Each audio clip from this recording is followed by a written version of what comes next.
Did I do everything that I wanted to do? It's usually around this time of year that we ask ourselves that very question.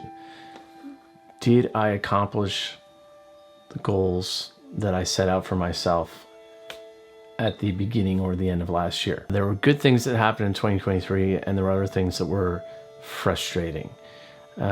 Streaming on Twitch and kind of a drop in viewership right across the board has been a very, very challenging thing, not just for myself, but for all streamers. It's been rough. It's been challenging. I'm hoping that things start to rebound next year. We'll see where it's at. That being said, if you've seen my video where I compare year over year from Twitch, I did see an increase in overall revenue. So that's definitely a big positive. Aside from the fact that I was hoping to see maybe a larger or more rapid channel growth this year, it just wasn't in the cards. But I have a fantastic group of people who still tune in regularly to hear me play, to watch me write music, to just joke around with me and have a good time. So the community really is stronger than it's ever been. I'd hoped that this year would see me performing live shows outside of Twitch.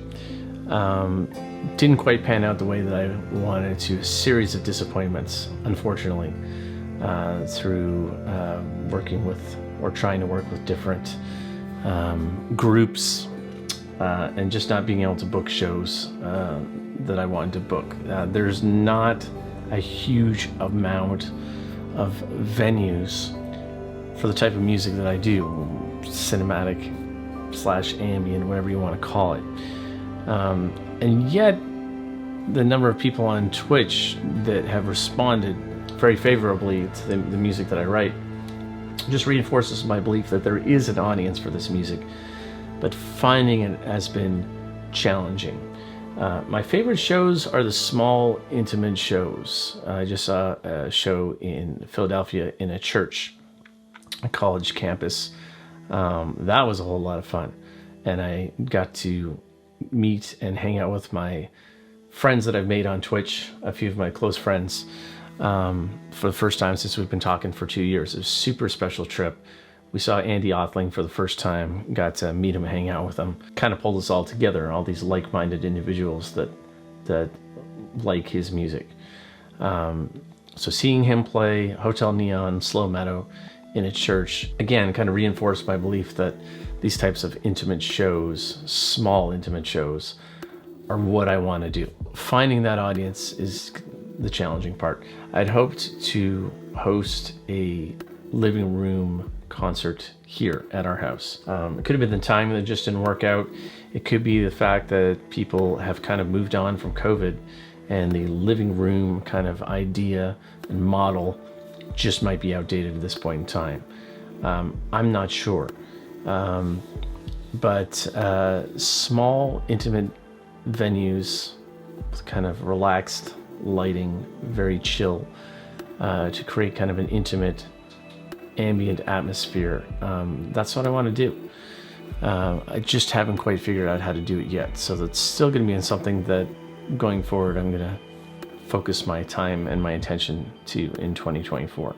In the meantime, I'll keep honing my skills on Twitch, keep working hard, keep making music. I did release some music this year. I released a full-length album, a bunch of cinematic originals, and also some piano instrumentals, some reworked songs, some new ones. And I'm proud of that album. I think it turned out really well. I put out a Christmas EP a couple weeks ago, Husky Holidays, with my gorgeous husky on the front cover of the album, for older songs, classic Christmas songs, and then one new piano instrumental. I think it turned out really well. It's super chill. Make sure you check it out, listen to it over the high holidays while you're fighting with your family and friends. I started a kind of new project where on Tuesday mornings in my streams, I write, like a sketch, kind of a short mini composition, and I try to release those by the end of the week. That's been going really well, and it's really forcing me to write new music all the time and do it quickly. Sometimes we set ourselves such lofty goals that it becomes almost impossible to figure out where to start, and we get overwhelmed. It's not a nice feeling. I think most people don't like that feeling. I give myself an hour and a half on a Tuesday morning. Half of my stream is dedicated to that. People have been responding really favorably to this. The cool thing about this is that the people that are in those streams are there for the inception of whatever idea it is that I've come up with. So they're kind of part of it, and they're invested in it. So I'm going to continue doing that. I'm really enjoying it. I was a little bit uncomfortable when I tried a couple of production streams initially. I'm starting to become more comfortable with it now. There's a gazillion distractions on Twitch, you know, raids coming in and, you know, alerts going off and all kinds of stuff, chat. So you just have to kind of take it for what it is. But again, these are kind of like, it's like a sketchbook of ideas.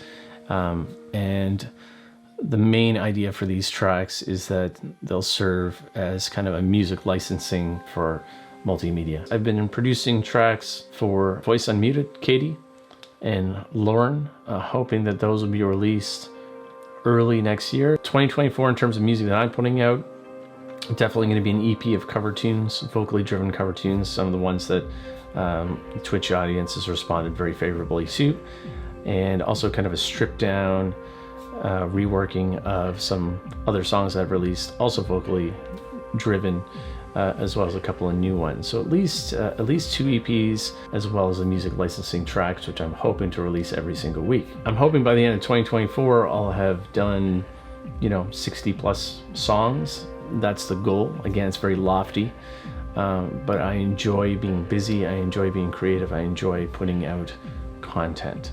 And sometimes giving yourself very tight deadlines can work very, very well. I want to get back into the interview component, hopefully come up with some kind of blueprint for live show experience, which is intimate and chill, that people can really hang out and just have a nice relaxing time. That's definitely on my radar. I mean, I want to keep producing artists, as many as I can, as many as I can fit in. 2023 saw me put an enormous number of hours into whatever all of this is.